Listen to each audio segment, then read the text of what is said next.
7036님 사연 처음 보내봅니다. 02-2056으로 시작하는 번호, 핸드폰으로도 단 한 번도 받아본 적 없는 그 전화를 사무실 전화로 받았어요. 너무 기쁩니다. 그래서 뉴스킹 박지훈 잘 듣고 있습니다 라고 대답했는데, 저 잘한 거죠? 자랑하고 싶어요 하시는데 지금 잘 문자 보내신 거 맞죠? 예, 일단 YTN 라디오 프로그램 잘 대답해 주셔서 감사한데 커피 쿠폰은 뉴스킹에 가서 받으시기 바랍니다. 자, 10시 30분 슬기로운 라디오 생활 들었다고 답해 주셨으면 더 좋았을 텐데요.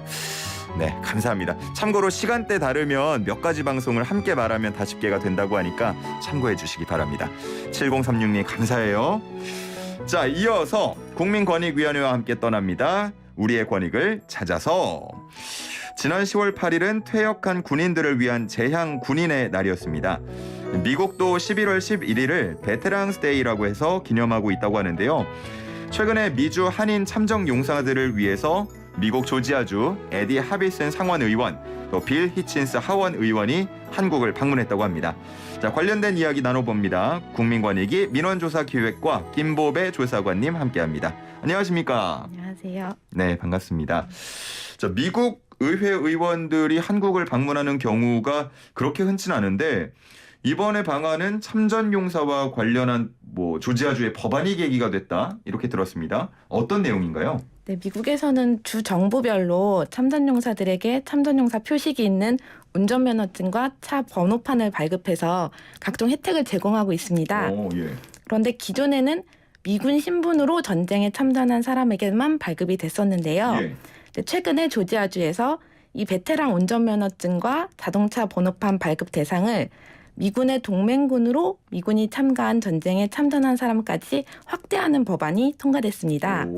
그래서 이번에 방한한 에디 하비슨 상원 의원과 빌 히친슨 하원 의원이 바로 이 법안을 발의한 분들이십니다. 오, 그렇군요.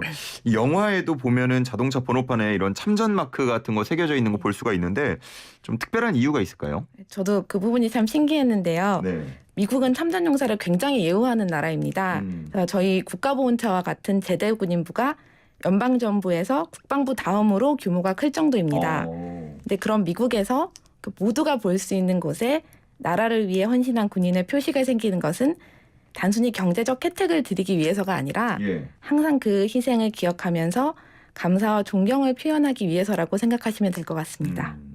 그렇군요. 그 미국 조지아주에 거주하는 한국 전쟁이나 베트남전에 참전했던 한인분들께서도 이번 법안을 통해서 미국 참전 용사로 인정을 받게 된 건가요? 네.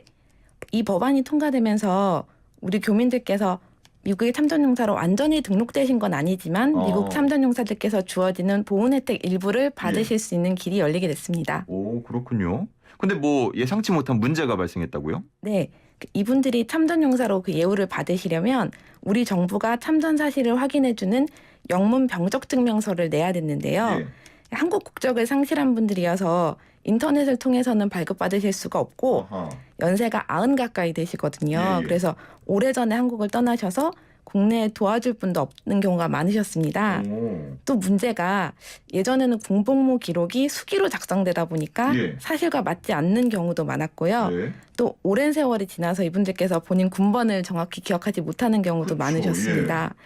그래서 저희가 이런 문제를 도와드리기 위해서 동일인이 가능성이 있는 분들을 이렇게 추적하다 보면 군번 끝자리 하나가 잘못 적혀 있다던가 하는 걸 찾게 되거든요. 그래서 이 과정에서 이제 저희 위원회만 노력한 것이 아니라 육군본부나 국가보훈처에서 정말 많이 협조해 주셨습니다. 진짜 많은 신경을 쓰셨을 것 같은데 지금까지 그럼 몇 분이나 도와드린 거죠? 저희가 47분의 영문 병적 증명서 발급을 도와드렸습니다. 특별히 좀 기억에 남는 분도 있으세요? 네, 벌써 저희가 발급해드리고 나서 돌아가신 분인데 그 6.25 전쟁 참전용사셨던 고 황관일 선생님께서 제 기억에 남는데 그 미 동남부 지역 참전용사협회 초대 회장님이셨거든요. 근데 이분이 아드님이 먼저 돌아가시고 나고 이제 치매 증상이 있고 하셔서 본인 고향이나 주소도 잘 기억을 못 하셨는데 돌아가시기 직전까지도 이렇게 잊지 않고 하시는 말씀이 본인이 6.25 전쟁 당시 저격능선 소대장으로 싸우면서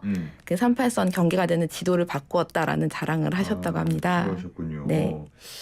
참 보훈에는 국경이 없다 이런 말도 있다고 하는데 이렇게 외국에 계신 참전 용사들께서 국민권익위로 민원을 넣는 경우가 또 있나요? 예, 제가 2019년에는 그 그리스 아테네에서 온 민원을 처리한 적이 있었는데요. 예. 그 그리스는 6.25 전쟁 당시 유엔군으로 참전해서 대한민국을 위해서 싸웠습니다. 예. 그래서 우리 정부가 그분들 기리기 위해서 그 그리스군 참전 기념비를 세웠는데요. 네. 근데 그게 제대로 잘 관리가 되지 않고 있어서 그리스 노병분들께서 이렇게 안타까워하시면서 저희 위원회로 편지를 보내셨습니다. 예. 다행히 이 민원은 그 고속도로변에 있던 참전 기념비를 여주시 영월공원으로 옮기는 것으로 잘 마무리가 되었습니다. 그렇군요. 네, 그래서 전쟁을 경험한 많은 나라들에서 이제 조지아주도 그렇고 저희도 그렇고 이렇게 함께 싸워준 외국 참전용사들의 희생과 헌신을 이렇게 예우를 하고 있습니다. 근데 특히 우리나라도 전쟁을 겪었던 나라로서 이 참전용사분들께서 대한민국을 떠나셨어도 그 희생에 보답할 의무를 계속해서 다해야 한다고 생각합니다. 저도 공감합니다. 네. 오늘 좋은 이야기 말씀 잘 들었습니다. 여기까지 듣겠습니다. 감사합니다. 네, 감사합니다. 지금까지 국민권익위 민원조사기획과 김보배 조사관 함께했습니다.